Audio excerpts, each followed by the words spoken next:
that tow hook touches my vehicle, you are seizing federal property. Ma'am, step away now or you're going to jail for obstruction. You do not have the authority. I am giving you one chance to stop. Last warning. Turn around, hands behind your back. Officer, if you let that tow hook touch the bumper of my vehicle, you are going to trigger a federal incident that you simply do not have the rank to handle. I am giving you one chance to walk away from this. The voice was calm, steady, and carried the kind of authority that usually makes a room go quiet. But Officer Kyle Braden wasn't listening. At 29 years old, with 5 years on the force and a chip on his shoulder the size of the state of Georgia, Braden wasn't in the habit of listening to black women in parking lots, especially not ones who talked back. He stood with his thumbs hooked into his duty belt, his Oakley sunglasses reflecting the harsh afternoon sun, staring down the woman standing between him and the sleek black government-issued SUV. "Ma'am, step aside or you're going to be detained for obstruction," Braden said, his voice dripping with that specific mix of boredom and menace that bad cops perfect early in their careers.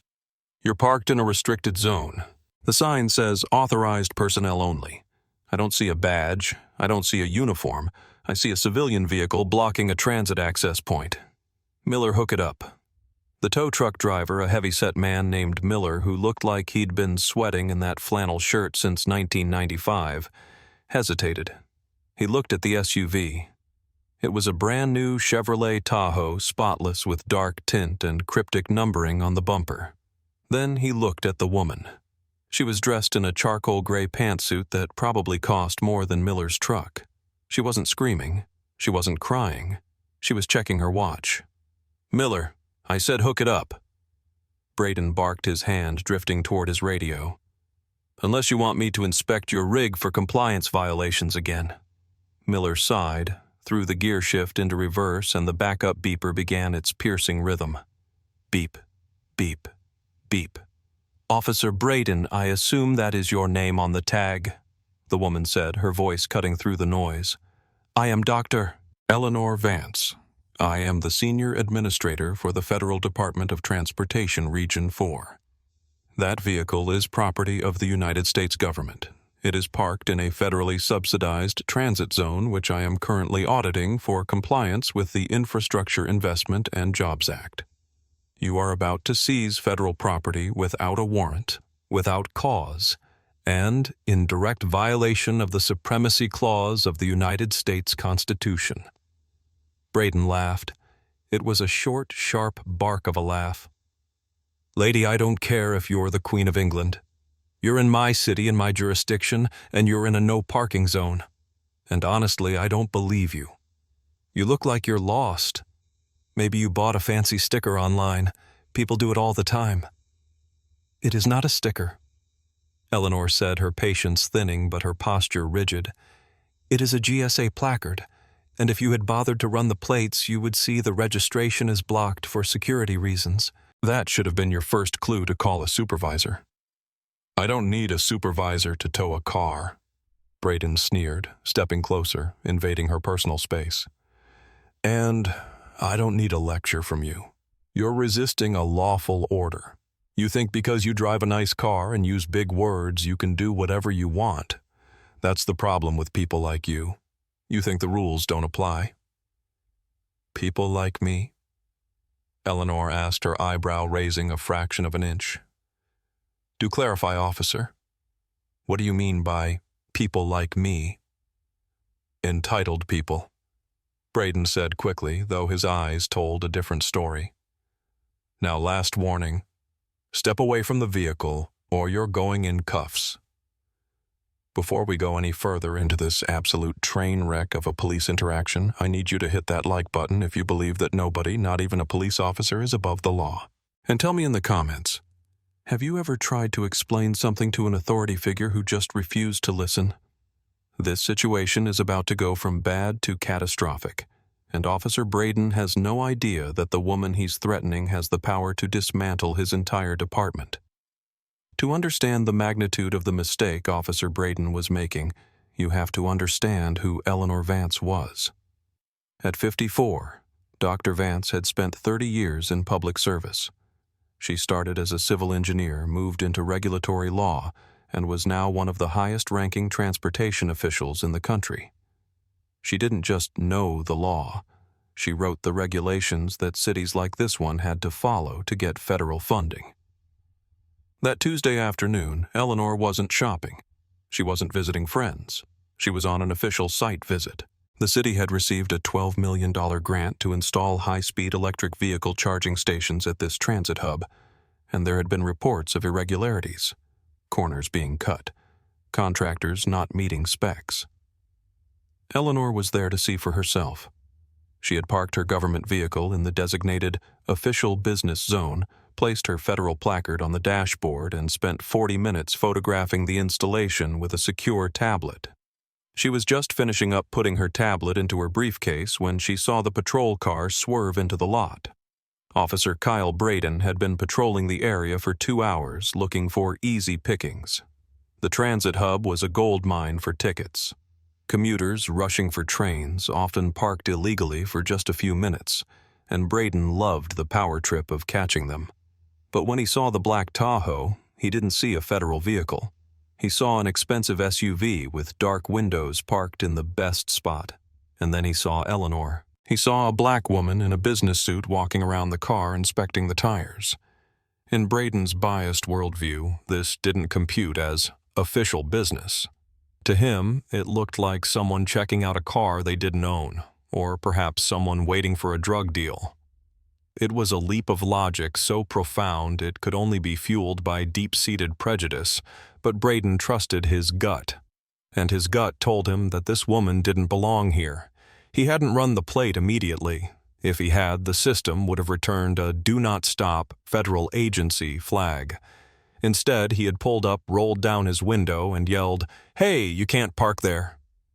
Eleanor had turned surprised but polite. "Good afternoon, officer. I'm conducting a site inspection." "Inspection my ass," Braden had muttered to himself before keying his radio. He called for a tow truck before he even got out of his car. He didn't call for backup. He didn't call dispatch to verify the vehicle. He called Miller's Towing directly on his personal cell phone, a violation of procedure but common practice for Braden. By the time he exited his cruiser, he had already decided how this would go. He would intimidate her, tow the car, and maybe write a few citations for disorderly conduct if she gave him lip. He expected her to be scared. He expected her to plead. He expected her to be ignorant of her rights. What he got was Dr. Eleanor Vance. "I am asking you to verify the placard on the dashboard," Eleanor said, now standing her ground as the tow truck engine idled loudly behind her. "It is right there. Federal Transportation Authority official business. Permit number 894 Alpha Zulu. If you simply look through the windshield, you will see it." Braden didn't look. He refused to look. Looking would mean admitting he might be wrong, and men like Kyle Braden viewed being wrong as a weakness. "I don't care what you printed out on your home computer, lady." Braden said, his hand resting aggressively on his taser. "I'm telling you that this vehicle is abandoned in a fire lane." "It is not a fire lane, it is a designated maintenance zone, and I am standing right next to it, so it is hardly abandoned," Eleanor corrected him, her voice tightening. "Officer, you are operating on assumption and bias. You are ignoring exculpatory evidence that is literally inches from your face. I am warning you, do not touch this car." The air in the parking lot seemed to grow heavier. A few commuters walking to the train station had stopped to watch. One young man in a hoodie had already pulled out his phone and was recording from a safe distance. Eleanor noticed him and gave a subtle nod. She knew the value of objective evidence. Braden saw the phone too, and it only made him angrier. He felt the need to perform, to show that he was in control. "I'm done asking," Braden said, stepping forward. "You need to produce identification right now or you're going to jail." "I am happy to provide identification," Eleanor said. She moved her hand slowly toward her blazer pocket. "I am reaching for my credentials." "Driver's license," Braden shouted. "I don't want to see your business card. I want a valid state driver's license." Eleanor paused. "I will provide my driver's license, but I am also going to provide my federal PIV card, which identifies me as a senior executive service official. You need to see both to understand the jurisdiction here. She pulled out a slim leather wallet.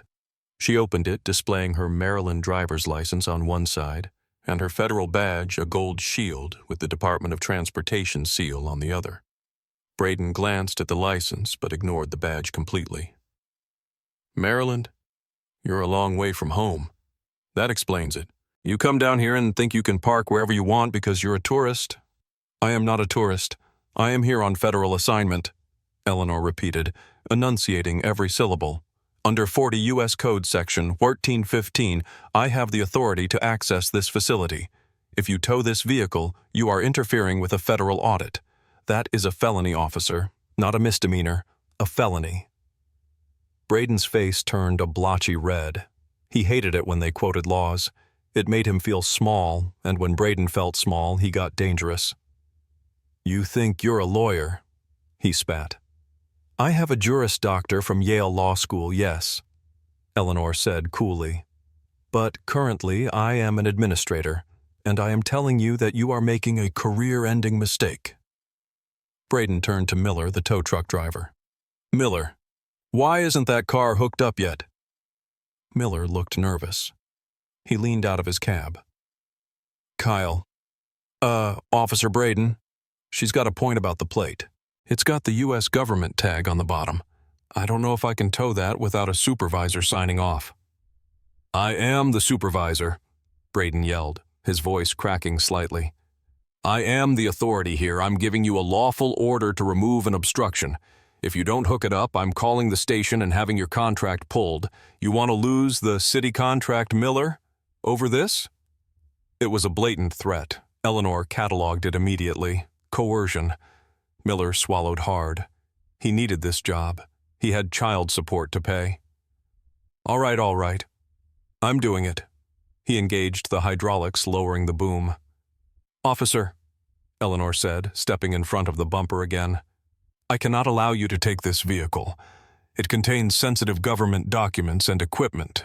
It is a matter of national security. Get away from the car, Braden screamed, losing all composure. You are obstructing traffic and interfering with a police officer. There is no traffic. Eleanor gestured to the empty lot. And the only interference happening here is you interfering with my constitutional rights and my federal duties. That's it, Braden snapped. He reached for his handcuffs. Turn around. You're done. The moment Officer Braden reached for his cuffs, the dynamic shifted from a dispute to an assault on civil liberty. Eleanor didn't flinch. She didn't run.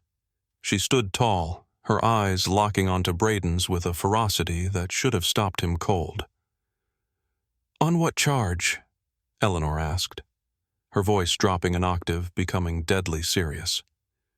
Disorderly conduct, obstruction of justice, and resisting arrest. Braden rattled off, grabbing her left wrist and twisting it behind her back with unnecessary force. I am not resisting, Eleanor stated clearly for the benefit of the recording witnesses. I am complying under duress. I am stating for the record that this arrest is unlawful. There is no probable cause. You have failed to articulate a specific crime. Shut up, Braden grunted, shoving her against the side of her own vehicle, the very vehicle he claimed was abandoned. You can tell it to the judge. Oh, I intend to, Eleanor said, wincing slightly as the cold metal ratcheted tight around her wrists. I intend to tell it to several judges, and the Inspector General, and the Department of Justice Civil Rights Division. Miller, the tow driver, watched from his cab, looking sick. He knew this was wrong. He had seen Braden pull this stunt with tourists before, towing their cars and forcing them to pay cash to get them out quickly. But this felt different. This woman wasn't scared. She was disappointed. Hook it up, Miller, Braden yelled over his shoulder as he handled Eleanor. Take it to the impound lot, the private one on 4th Street. Officer, Eleanor said, her cheek pressed against the warm metal of the Tahoe. You are ordering a private tow of a federal vehicle to a non-government impound lot. That is theft. You are stealing government property. It's an impound, Braden said, spinning her around to face him. He looked triumphant. He thought he had won. He had silenced the arrogant woman who dared to question him. And you're going for a ride. He marched her toward his patrol car. The crowd had grown. There were 3 people filming now. One woman shouted, "She didn't do anything. That's her car." "Back up," Braden shouted at the bystanders. "Unless you want to join her." He opened the back door of his cruiser and pushed Eleanor inside. The seat was hard plastic molded to be uncomfortable. The car smelled of stale coffee and sweat. As Braden slammed the door, shutting her in, Eleanor took a deep breath. She closed her eyes for 3 seconds to center herself. She was furious, a cold, sharp fury that sat in her chest like a stone, but she pushed it aside. Panic was useless. Anger was fuel, but only if controlled. She needed to remember everything. The time, 2:14 p.m., the officer's badge number 4922, the tow company, Miller's Towing, the specific threats used. Through the plexiglass divider, she watched as Miller hooked up the Tahoe. She watched her government laptop, her files, and the sensitive audit data being dragged away by a corrupt system. Braden got into the driver's seat. He was breathing hard, the adrenaline of the confrontation still pumping through him. He adjusted his rearview mirror to look at her. "Comfortable back there, Your Highness?" he taunted. Eleanor met his gaze in the mirror. She didn't blink. "Officer Braden," she said softly, "I want you to remember this moment. I want you to remember exactly how powerful you feel right now, because it is the last time you will ever feel this way." Braden laughed again, turning the ignition. Yeah, save it." He pulled out of the lot, leaving the empty space where the federal vehicle had been. He thought he was taking a criminal to jail. He had no idea he was driving a witness to his own professional execution. The drive to the precinct took 15 minutes. Braden played the radio loud, some aggressive talk radio station ranting about how the country was going soft. He was trying to annoy her, trying to break her composure.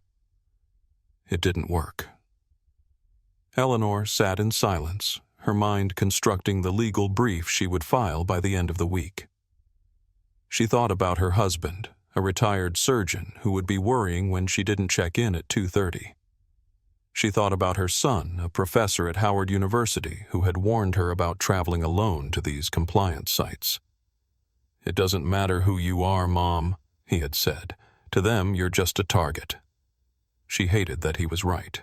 She had badges, degrees, presidential appointments, and here she was, handcuffed in the back of a dirty Ford Explorer, because a 29-year-old man didn't like her tone. When they arrived at the precinct, Braden pulled into the Sallyport with a flourish. He hauled her out of the car, gripping her arm tight. "Let's go. Booking is this way," he said. He paraded her through the back hallways. They passed a few other officers. One of them, a younger woman, looked at Eleanor's suit, then at the handcuffs, then at Braden. She looked confused, but she didn't say anything. The blue wall of silence was strong here. Braden brought her to the booking desk. Behind the high counter sat Desk Sergeant Kowalski. Kowalski was 58, a 30-year veteran who was counting the days to his pension. He had seen it all. He was drinking coffee and reading a sports magazine when Braden walked up. "What do we have here, Kyle?" Kowalski asked, not looking up initially. "Another shoplifter. Obstruction," Braden said proudly. "Interfering with a tow. Disorderly." Kowalski looked up. He took in Eleanor's appearance. The tailored suit, the pearls, the look of absolute unyielding calm. He frowned. This didn't look like a disorderly conduct case. This looked like a lawsuit waiting to happen. "Ma'am," Kowalski said, his tone significantly more respectful than Braden's. "I need your name." "My name is Dr. Eleanor Vance," she said clearly. "I am a senior administrator with the U.S. Department of Transportation. I have been unlawfully detained by Officer Braden while performing official federal duties." The room went quiet. The typing in the background stopped. Kowalski put down his coffee cup slowly. He looked at Braden. Kyle, did you verify her ID? She showed me some fake badge. Braden scoffed. Claimed she was a Fed. I told her to save it for the judge. She refused to move her car from the transit zone. My credentials are in my wallet, Eleanor said. Which officer Braden has in his possession? Give me the wallet, Kyle, Kowalski said. His voice wasn't asking, it was ordering. Braden rolled his eyes and tossed the leather wallet onto the counter. It's all nonsense, Sarge. Just book her. Kowalski opened the wallet. He bypassed the credit cards and the cash. He pulled out the driver's license. Valid. Then he pulled out the PIV card, the personal identity verification card issued to federal employees. He held it up to the light. He saw the holographic chip. He saw the Department of Homeland Security's seal. Then he pulled out the gold badge. It was heavy. It was real. Kowalski's face went pale. He looked at the back of the PIV card. Security Clearance Level 5, Critical Infrastructure. He looked at Braden. Kyle, where is her car? Towed it, Braden said, checking his phone. Miller took it to the yard. You towed a federal government vehicle. Kowalski's voice rose to a near screech. Did it have plates? Government plates? Yeah, but she probably bought 'em on eBay, Braden said, suddenly looking a little less confident. Sarge, what's the problem? The problem, Kowalski said, standing up and slamming the wallet onto the desk, is that you just arrested a high-ranking federal official and stole a car belonging to the United States government. Do you have any idea what you've done? She was parked illegally, Braden argued, but his voice was thin now. I was parked in a compliance zone, Eleanor interjected calmly. As authorized by Federal Statute 23 U.S.C. 101. Kowalski looked at Eleanor. Ma'am, Dr. Vance, I am so sorry. He came around the desk. Give me the keys to the cuffs, Braden. Now. But, Sarge, give me the keys, Kowalski roared. The sound of the handcuffs clicking open was the loudest thing in the room. Eleanor rubbed her wrists. There were red marks where the metal had dug in. I need to speak to your watch commander immediately, Eleanor said. She didn't sound relieved. She sounded like she was convening a grand jury. Yes, ma'am, immediately, Kowalski said. He picked up the phone. Get Lieutenant Henderson down here, now, and tell him to bring the captain if he's in. We have a code red situation in booking. Braden was standing there, his mouth slightly open. The smugness was evaporating, replaced by a creeping dread. Sarge, she's bluffing. It's just a badge. Shut up, Kyle, Kowalski hissed. Just shut your mouth before you dig the hole any deeper. You towed a federal agent's car. Do you know who calls us when that happens? The FBI calls us. Homeland Security calls us. The door to the back office flew open. Lieutenant Henderson, a man with graying hair and a permanent scowl, marched in. What is going on? I could hear you yelling from... He stopped. He saw Eleanor Vance standing by the desk, rubbing her wrists. He saw the federal credentials laid out on the counter. He saw Braden looking like a deer in headlights. Lieutenant, Kowalski said, Officer Braden arrested Dr. Vance for parking in a transit zone while she was conducting a federal audit. He also ordered the towing of her government vehicle to a private lot. Henderson looked at the credentials. He looked at Eleanor. He recognized the name. The Department of Transportation had sent a memo 2 weeks ago about upcoming audits. He had signed it himself. Dr. Vance. Henderson said, his voice tight. I am Lieutenant Henderson. Please come into my office. I will remain here, Eleanor said. I want everything on camera. I want this officer's body camera footage secured immediately. I want the dash cam footage secured, and I want to know where my vehicle is right now. We'll get it back immediately, Henderson said. He turned to Braden. His eyes were cold. Braden, give me your badge and your gun. Sir, Braden squeaked. You are relieved of duty pending an investigation, Henderson said. Put them on the desk, now. Braden's hands shook as he unholstered his weapon. He unpinned the badge he had hidden behind for 5 years. He placed them on the counter next to Eleanor's federal ID. The contrast was striking. One badge represented service and law. The other, in Braden's hands, had become a tool of oppression. Am I fired? Braden asked, his voice trembling. You're lucky if you're not indicted, Eleanor answered for the lieutenant. The vehicle you towed contains classified infrastructure data. If that chain of custody has been broken, if anyone at that tow yard has opened that vehicle, you have violated the Espionage Act. Braden looked like he was going to vomit. Get him out of here, Henderson ordered 2 other officers. Put him in the conference room and call the towing company. Tell Miller if he touches that car, I'll arrest him myself. As Braden was led away, looking back over his shoulder, he met Eleanor's eyes one last time. There was no mockery in her gaze, no triumph, just a severe, terrifying accountability. Dr. Vance, Henderson said, wiping sweat from his forehead. I can't express how sorry I am. This is not how our department operates.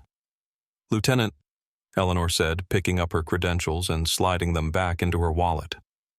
Based on Officer Braden's comfort level with this behavior, and the fact that the tow truck driver seemed to have a routine with him, I suspect this is exactly how your department operates. And we are going to find out. Eleanor was released 20 minutes later. Lieutenant Henderson personally drove her to the impound lot to retrieve the Tahoe. The tow yard was a muddy fenced-in lot behind a mechanic's shop. When they arrived, Miller was standing by the SUV looking terrified. He had received the call. The vehicle was untouched. Eleanor checked the seals on the doors, intact. She checked her laptop inside, secure. I didn't know, ma'am, Miller stammered. Kyle, Officer Braden, he told me to. You have a contract with the city, Mr. Miller, Eleanor asked. Yes, ma'am. Not anymore, she said. She didn't say it with malice. She stated it as a fact. Eleanor refused the lieutenant's offer of a ride to her hotel. She got in her Tahoe and drove away. But she didn't go back to the hotel to rest. She went straight to the nearest federal courthouse and met with the U.S. attorney for the district. The investigation that followed was swift and brutal. Eleanor's prediction was correct. It wasn't just one bad apple. When the Department of Justice pulled Braden's records, they found a pattern. Over the last 2 years, Braden had ordered 400 tows. 85% of them were out-of-state drivers or rental cars. 90% were driven by minorities. But the real smoking gun came from the text messages on Braden's phone. Investigators found a group chat between Braden, 2 other officers, and Miller, the tow truck driver. They had a system. Braden would spot a nice car, invent a parking infraction, and call Miller. Miller would tow it to the private lot. The administrative fee to get the car out was $500 cash only. Miller would kick back $100 to Braden for every tow. They were targeting people they thought wouldn't fight back tourists, people in a hurry, people who were afraid of the police. They never expected to tow a federal administrator. The corruption scandal made national headlines. The towing trap, the papers called it. The investigation revealed that Braden had made over $40,000 in illegal kickbacks in 2 years. Eleanor sued the city not for the money, but to force discovery. Her lawsuit cracked open the department's internal affairs files. It turned out there had been complaints against Braden before complaints about racial profiling, about rude behavior, about illegal tows. They had all been dismissed by a supervisor who was playing golf with the owner of the tow yard. The web of corruption unraveled because one woman stood her ground in a parking lot. Officer Braden was charged with deprivation of rights under color of law, wire fraud, and conspiracy. He faced up to 20 years in federal prison. The plea deal he eventually signed gave him 8 years. He would never hold a badge, a gun, or a position of trust again. Miller lost his business and faced probation for his role in the scheme. The lieutenant and the captain were forced into early retirement for failure to supervise.